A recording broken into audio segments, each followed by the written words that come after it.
Story: The Water Spirit. About the middle of the 16th century, when Zundorf was no larger than it is at present, there lived at the end of the village, hard by the church, one of that useful class of women termed midwives.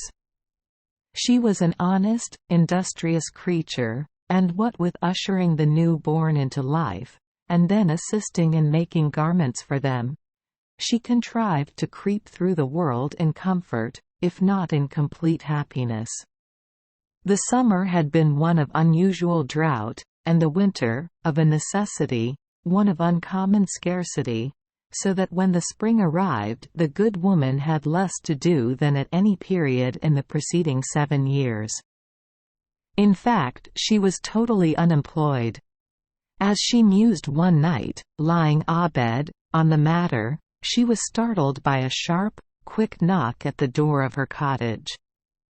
She hesitated for a moment to answer the call, but the knocking was repeated with more violence than before.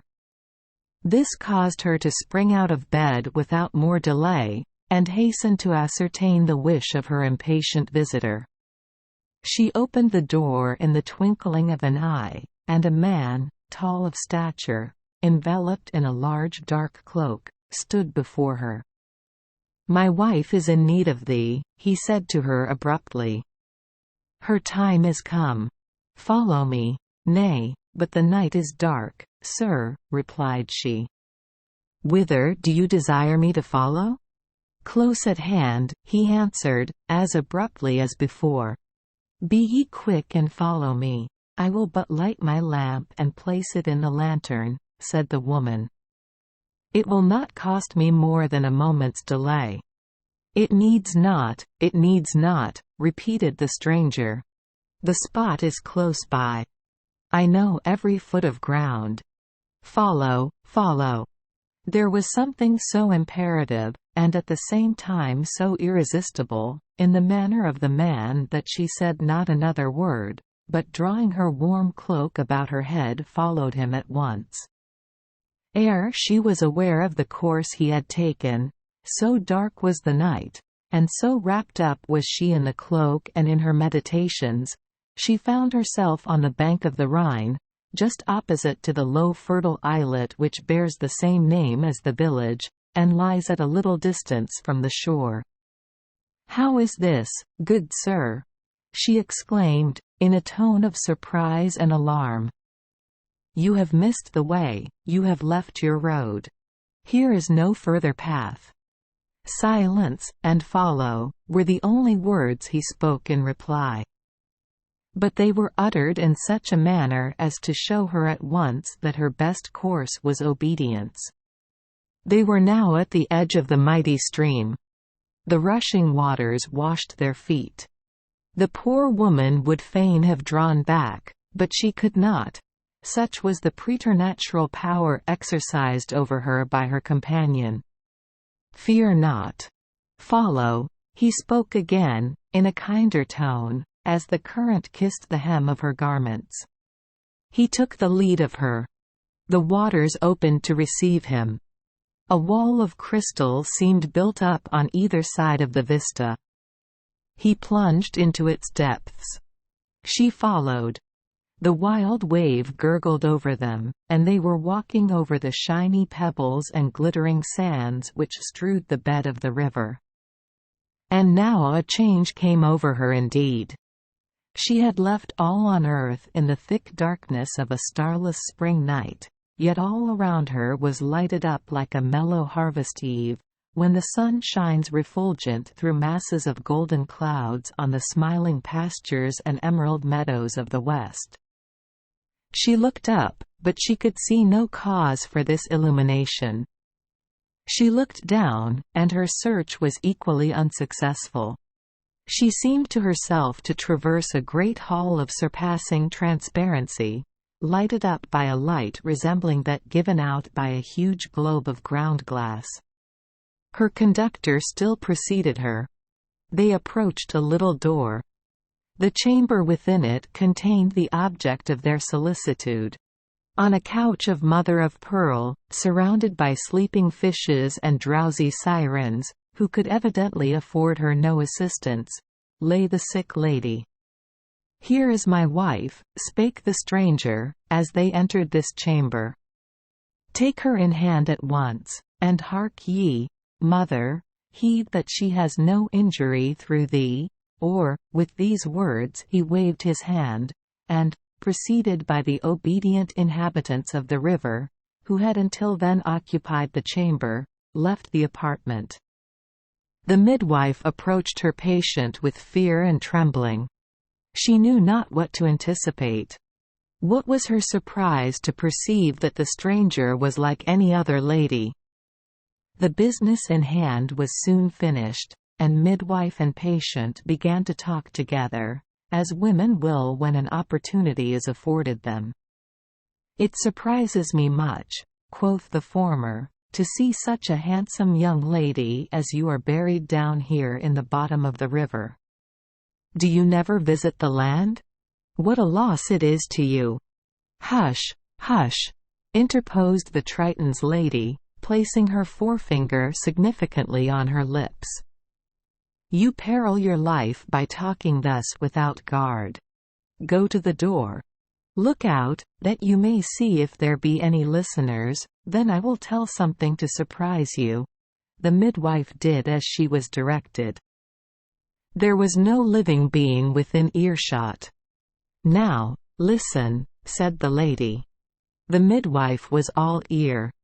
"I am a woman.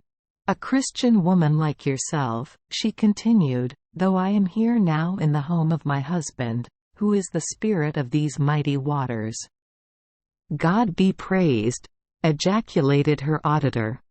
"My father was the lord of the hamlet of Riet, a little above Lulsdorf, and I lived there in peace and happiness during my girlish days.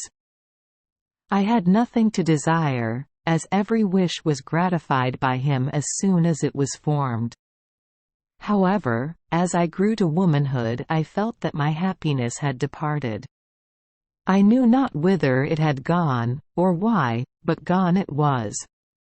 I felt restless, melancholy, wretched. I wanted, in short, something to love, but that I found out since. Well, one day a merry-making took place in the village, and every one was present at it. We danced on the green sward which stretches to the margin of the river. For that day I forgot my secret grief, and was among the gayest of the gay. They made me the queen of the feast, and I had the homage of all. As the sun was going down in glory in the far west, melting the masses of clouds into liquid gold, a stranger of a noble mien appeared in the midst of our merry circle. He was garbed in green from head to heel, and seemed to have crossed the river, for the hem of his rich riding cloak was dripping with wet. No one knew him, no one cared to inquire who he was, and his presence rather awed than rejoiced us. He was, however, a stranger, and he was welcome. When I tell you that stranger is my husband, you may imagine the rest. When the dance then on foot was ended, he asked my hand. I could not refuse it if I would, but I would not if I could. He was irresistible. We danced and danced until the earth seemed to reel around us. I could perceive, however, even in the whirl of tumultuous delight which forced me onward, that we neared the water's edge in every successive figure. We stood, at length, on the verge of the stream. The current caught my dress, the villagers shrieked aloud, and rushed to rescue me from the river. "Follow," said my partner, plunging as he spoke into the foaming flood. I followed. Since then I have lived with him here. It is now a century since, but he has communicated to me a portion of his own immortality, and I know not age, neither do I dread death any longer. He is good and kind to me, though fearful to others. The only cause of complaint I have is his invariable custom of destroying every babe to which I give birth on the third day after my delivery. He says it is for my sake, and for their sakes, that he does so, and he knows best." She sighed heavily as she said this. "And now," resumed the lady, "I must give you one piece of advice, which, if you would keep your life, you must implicitly adopt. My husband will return. Be on your guard, I bid you. He will offer you gold, he will pour out the countless treasures he possesses before you, he will proffer you diamonds and pearls and priceless gems. But, heed well what I say to you, take nothing more from him than you would from any other person. Take the exact sum you are wont to receive on earth, and take not a kreutzer more, or your life is not worth a moment's purchase. It is forfeit. He must be a cruel being, indeed," ejaculated the midwife. "God deliver me from this dread and great danger. See you yon sealed vessels?" spake the lady, without seeming to heed her fright, or hear her ejaculations. The midwife looked, and saw arranged on an upper shelf of the apartment about a dozen small pots, like pipkins, all fast sealed, and labeled in unknown characters. "These pots," pursued she, "contain the souls of those who have been, like you, my attendants in childbirth, but who, for slighting the advice I gave them, as I now give you, and permitting a spirit of unjust gain to take possession of their hearts, were deprived of life by my husband. Heed well what I say. He comes. Be silent and discreet." As she spake, the water spirit entered. He first asked his wife how she did, and his tones were like the rushing sound of a current heard far off. Learning from her own lips that all was well with her, he turned to the midwife and thanked her most graciously. "Now, come with me," he said, "I must pay thee for thy services." She followed him from the sick chamber to the treasury of the palace. It was a spacious crystal vault, lighted up, like the rest of the palace, from without, but within it was resplendent with treasures of all kinds. He led her to a huge heap of shining gold which ran the whole length of the chamber. "Here," said he, "take what you will. I put no stint upon you." The trembling woman picked up a single piece of the smallest coin she could find upon the heap. "This is my fee," she spake. "I ask no more than a fair remuneration for my labor." The water spirit's brow blackened like a tempestuous night, and he showed his green teeth for a moment as if in great ire, but the feeling, whatever it was, appeared to pass away as quickly as it came, and he led her to a huge heap of pearls. "Here," he said, "take what you will. Perhaps you like these better? They are all pearls of great price, or maybe you would wish for some memento of me. Take what you will."